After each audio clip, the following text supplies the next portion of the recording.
Nick, the Canadian economy appears to be flattening out as Canadians are still struggling with cost of living.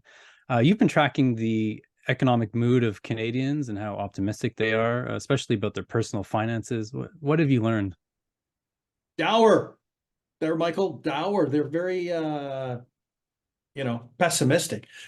We track every week. We ask Canadians a pretty simple question. Are your personal finances or are you better, worse, or the same compared to a year ago? And we tracked this over time, and check out the trend line. We're hitting basically new lows that we haven't seen for a really, really long time. Only 11%.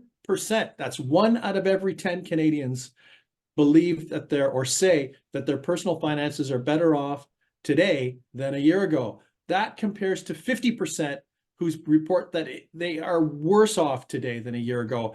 This is a killer stat, right, for any incumbent government. Michael, remember, were you around during the Nixon-Kennedy debates? No, not No? quite. Okay, sorry. I just like to say you're looking sharp. Thank you.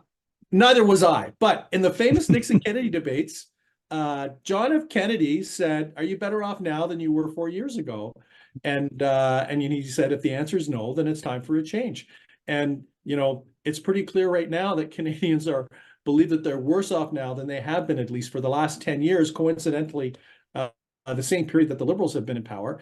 And it speaks to why this is important. It's hard for a government, any government that's been in power, especially for a long period of time, to fight something like this. So I think unless Canadians start to feel better about their personal finances, it is going to be very difficult for the Liberals to turn this around.